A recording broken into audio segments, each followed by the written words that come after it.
to be here. It's been a new experience for me, maybe for you too, with this platform, but we're always learning, aren't we? So, as you know, and just heard, I have a basic background in a lot of different things. So, let me basically say Doormat to Diva is the book I wrote after I burned out of a job and had to transition to something completely new. So I'll tell you a bit about my story, a bit about my research on divas. It's I'm going for my PhD and learning from divas. And what I mean by diva is a woman close to the heavens, which is what it literally means. A woman of faith, in a way, a woman who's close to the God or the universe they believe in, because that's where you get your power. If you get your power from other people, from the world, so to speak, it's always temporary.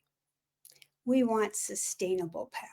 That's how you take care of yourself and your mental wellness. So let me share my screen and we'll get going with this. Um, I basically share my screen in a PowerPoint so that I can remember what it is that I don't want to forget. So, changing your life. I mean, hopefully, if you're sitting in this room and you have something in your life you want to change, um, try to do it before you get to the burnout stage or the, stress, the things that affect our mental health. So here's how I started out. I was one of 9 children, so I was sort of in a mix of people, but I always wanted to stand out, right? I wanted to be like a reporter, and I wanted to, secretly, I guess, be on stage. And you can see from this picture of myself that I really had this joyful presence. But unfortunately, it kind of got lost in my family dynamic. And it took me a long time to find my voice. The childish view is you cannot see the possibilities. That's because your vision is extremely limited to what you know right now.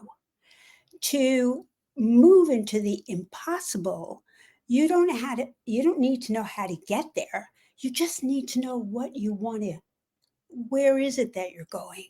What is your vision?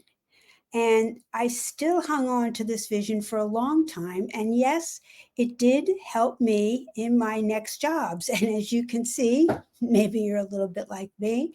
I used to say I could do anything I want if only I knew what it was.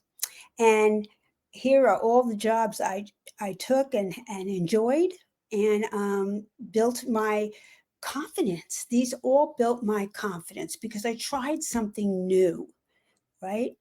And it all helped me be who I am right now, willing to stand up, speak, write a book about it, coach others.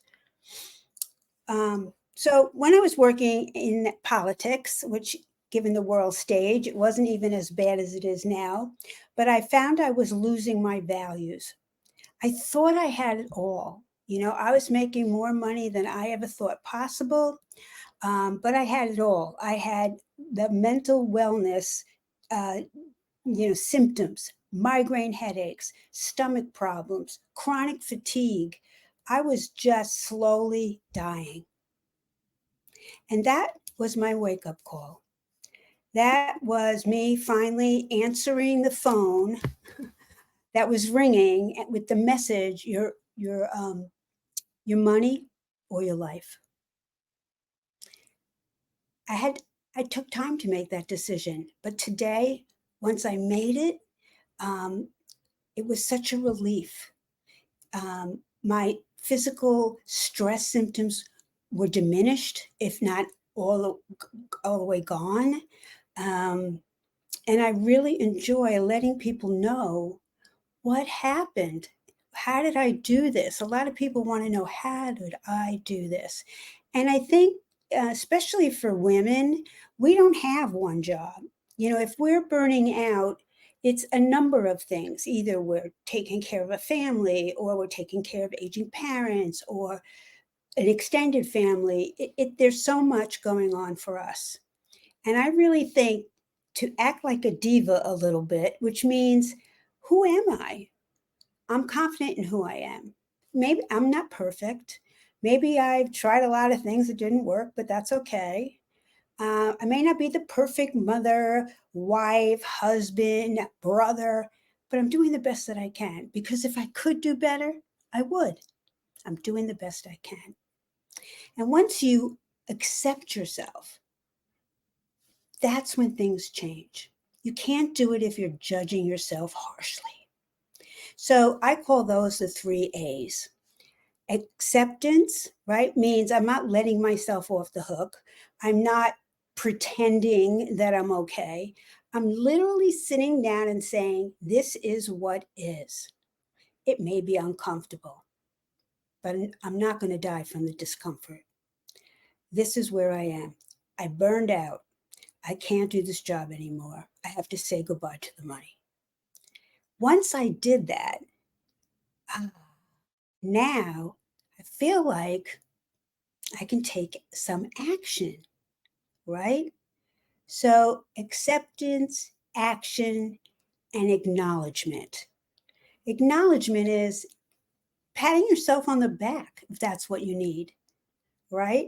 One thing I learned about divas is they have applause, right? At the end of the day, they take a bow and everybody applauds them. Well, you know what? I do that every morning. I get up, I look in the mirror, and I'm like, where's my audience? I don't care if they all look like me. And I just say, thank you for the day. Thank you for my well being. Let me keep going. And I take a bow. I got to fix my hair. Okay. So you can do what these divas have for your own benefit. So let's go back to our slideshow. And here we go. And I was slowly dying. So I had to get better. This actress, Lily Reinhart, once said, you are the one thing in the world, above all other things, that you must never give up on. And there are days, I'm sure, where we all feel this way. Living in the States with the political trap, it's not even political, it's really the way people are respecting and disrespecting each other is really a lot. You just want to give up some days. But you know what? That's okay. Because your overall vision and belief is that you are that one thing in the world that you must never give up on, whatever it takes. So, self care. And I don't mean, a bubble bath, a facial. Self care is so much more than that, right? It means that I notice my mental health, and when it's slipping or I'm not feeling 100% or even 80%, what's going on for me? Physically, what's happening? Emotionally, your mental well-being is a series of deliberate actions. It's not just going to go away. So we know the benefits. Everyone here has heard enough about how reducing stress, improving your mood, boosting self-esteem can enhance your overall mental health as well as your resilience, your ability to bounce back.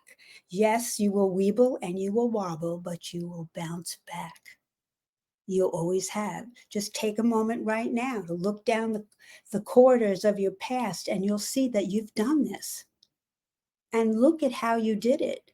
Were there people there to support you? Was it a moment of sheer independent, fierceness that you were able to do it?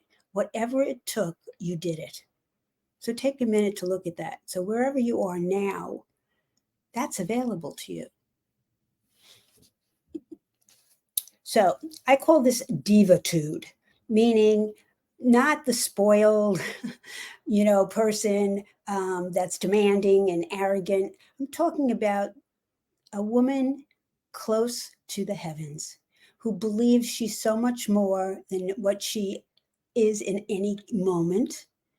and that she knows that. She really knows that. So let's start with step one. Get a perspective makeover. We're always seeing celebrities getting a makeover. We might doom scroll through social media and, our eyes might catch these makeovers. But you know what? More than a physical makeover, get a perspective one. If your perspective is not helping you, remember, perspective is not a set of facts. It's how you interpret what's going on around you or what's happening with you. Explore these beliefs, write them down, journal them. What do I believe about myself? What do I believe about my competency, my skills, my worth, my value? Because these beliefs operate below the surface, and your actions are what happens. Your behavior is related to your beliefs. So the more you bring them into the light and examine them, the more you can reframe them, as we say in coaching. For example, I'm a pretty, just from being with my family, I'm a pretty good manipulator because I had to get children to do things. I'm the oldest girl, to get things they didn't want to do. So I learned, what would make one person sort of give in to what I needed them to do. And maybe it's different from my other sister or my other brother. Now, that's a really good skill to have, unless I'm using it against myself, manipulating my own thoughts and beliefs without truly looking at them. So everything you have can be reframed to help you. And personal power, it takes I'll tell you, the first step is recognize that you have it. You have personal power. You are bigger than you are sitting in the seat where you are right now. I always think of myself when I'm feeling a little like I don't have power. I sit in my chair and just blow myself up to a giant, gargantuan size. And I know that in between where I'm sitting and that side is possible because I imagined it. If you can imagine it, you can create it. So empower yourself. No one can give you power and that it lasts forever. And when someone, if you're depending on this a lot, you will go from one person to another until everybody gives you the power you want. But you already have all the power you need. You just have it. Okay. All right. So step 2 is focusing on your vision. When I start with my clients, I generally start with a vision. Take a snapshot of your entire life, place it 5 years down the road. What are you doing? Who are you doing it with? Act as if it's happening right now. Your values will show up in what it is that you want and desire. Because if it's not aligned with your values, there'll be frustration. My values in the world were, to take care of people, to do better for people. And that's why I got into politics. But when I got in there, I recognized after a while that I wasn't really getting those values met in this atmosphere of will and power and greed and all of that was going on. So imagine your future. Don't be afraid of it. If you think, oh my God, if I have a vision and it doesn't happen, then I'm a failure. No, have a vision and then, iterate to awesome, as they say. Just keep working towards it till it becomes more and more real to you. I set out when I, came off my crazy job, I wrote a future vision for myself as if it was happening. And I can tell you today that almost every aspect of it, in one way or another, maybe not exactly how I wrote it down, but it came true. A vision is within sight, but not beyond reach. It's not the how you're going to get there. It's where are you going? And research shows if you write it down, it's 30% more likely to happen. Learn to say no. I've included here a slide here from Lady Gaga, all right? I tried to pick someone everybody might know. So she said, part of my identity is saying no to things I don't want to do.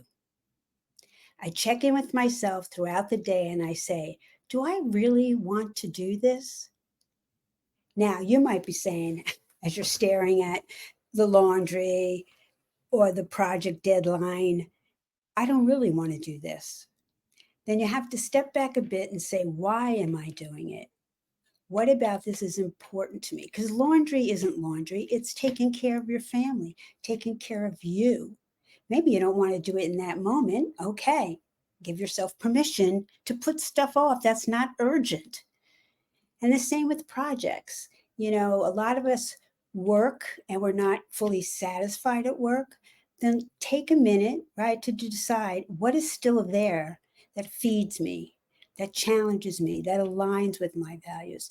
And if you can't come up with something, begin however long it takes to get a sense of what is your heart's desire. And yes, you know, there's lots of reasons to keep a job, and I'm not dismissing them. But there are a lot of reasons to not stay in a job if it's affecting your mental health and your physical health. Those are the most important thing.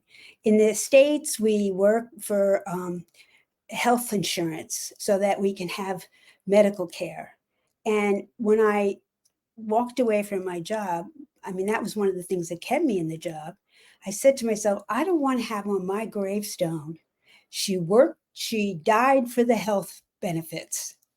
And that's just as crazy as I was thinking it was. So I had to get over that.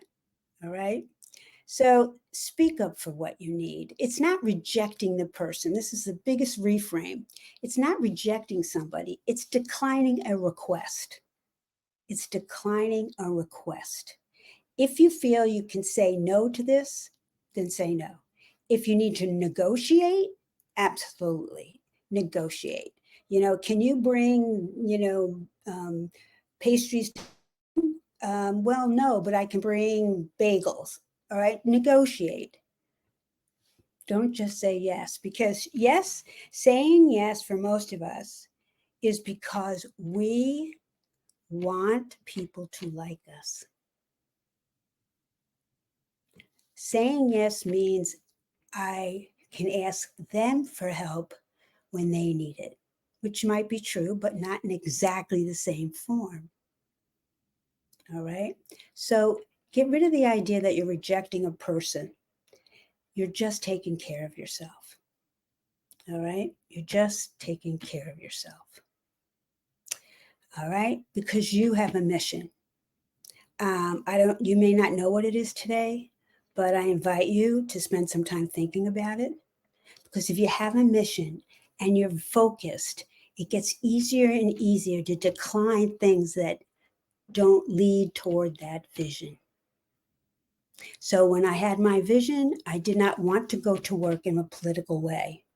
And yet, were there people seeking me out to offer me jobs and money and health benefits so that I would? Well, I had to say no. And it's not always easy, but you can do it. I'm certain of it. Okay, so let's go to the next one. Where are we now? Here we are. Got it. So, step 4, ask for help. It counts, even if you have to ask for help. Your accomplishments, you're getting through the day, you're reducing your stress, whatever it takes. And if you're one of those people say, I have to do it by myself, or it doesn't count, or I was taught to do it by myself, well, how's that working you is a great question. How is that working for you? Right? I need your help. And if you need to give back to someone when they ask you for help, do that. And then, of course, here's how to say yes. I can't, but offer a solution, an alternative. Tolerate nothing. That's a big statement. Just for a moment, sit here and think, what am I tolerating? What am I tolerating? Yeah.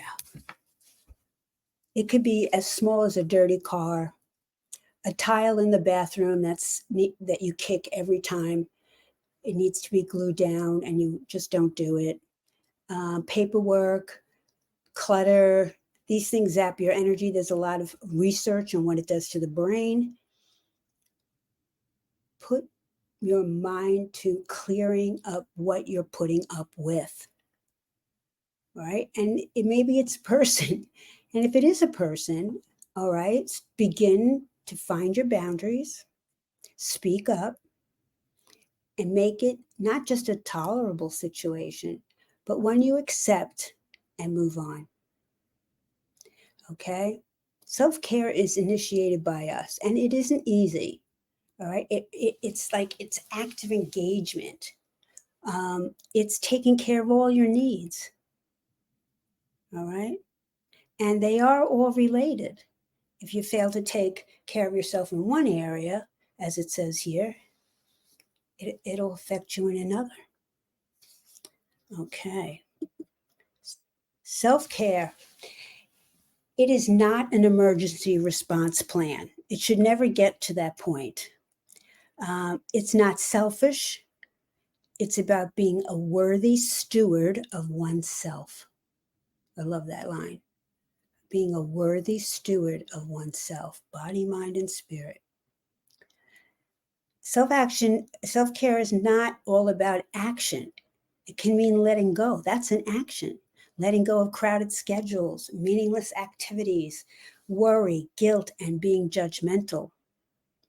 There is no one formula for self-care. You get to make your own way. You have the ability to make your own self-care plan. Once you shift your mindset about it, that it's needed, essential, it's ongoing, and it's up to you, you'll find your way. You'll find the plan that works for you. So let's see. Let's go back to here. So one of the things I like to focus on in this particular when I talk about self-care and mental health, you know, we often think of ourselves as broke, or we're not finished, or we're not whole. I want to really stress that you have it already. There's nothing wrong with you. Once you let go of that concept that there's nothing wrong with you. No, I don't mean giving yourself permission to act, like you're perfect, but to let go of trying to be perfect. You're not broken. You don't need to be fixed. You have what it takes. You're resourceful. You're creative. You're whole. When you take that posture, and I don't care how you say this to yourself. If you're on, like I'm on antidepressant medication, it helps me. I don't feel like I'm broke or there's something wrong with me. All right. It has helped me tremendously, actually. And I say this, you've got everything. You've got everything you need. Now, maybe you need some help getting there. And there's lots of ways. There's counseling, there's coaching, there's group work, there's books, there's videos. There's so many ways for you to find what you need to unearth these qualities of yourself.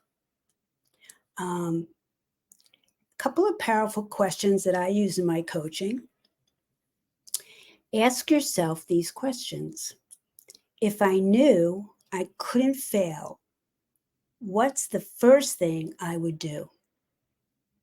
It's a pretty typical question. And you may, if you laugh a little when you say I would, join the astronaut program, okay, you laughed, but maybe there's something in that. I want to go places. I want to go where I've not been before. I want to experience weightlessness in travel, in my life. Push it out a little bit. What's the bravest thing you could do right now? What's the bravest thing you could do right now? Maybe there's a conversation you need to have, a boundary you need to set, uh, applying a plan for your self-care and your mental wellness. What is the bravest thing you can do right now? And brave means overcoming fear. And look at that fear. Is it real? There's an acronym for fear: false evidence appearing real. Well, how many times is that true? Um, so, does it require bravery? Sure. Is the fear real or imagined, exaggerated? What is the bravest thing? So let's really get it down to the nitty gritty. What could I do in the next 5 minutes after my presentation that would get me going? And I asked myself as I was reviewing this today, I asked myself, what, um, hmm, what is it that I want to do in the next 5 minutes? What is it that I want to do in the next 5 minutes to move myself towards self care and mental wellness? Okay, so let's go to the chat and see if I can address some of this. How did your political career shape your coaching philosophy? That's a great, great question. Very briefly, I was known for building teams, putting together a group of people from different backgrounds like policy, finance, communications. And that was what I was known for, bringing out the best in people. I took that, which I've done since I was a kid, and I brought it into my coaching. How can I bring the best out in these people, believing that it's inherent in them? I'm not creating it for them. I'm not telling them. I'm giving them that sacred opportunity to figure it out for themselves while I actively listen and pay attention. And if you're stuck in survival mode, I know it. I had 4 years, I had a book on my desk that said toxic work.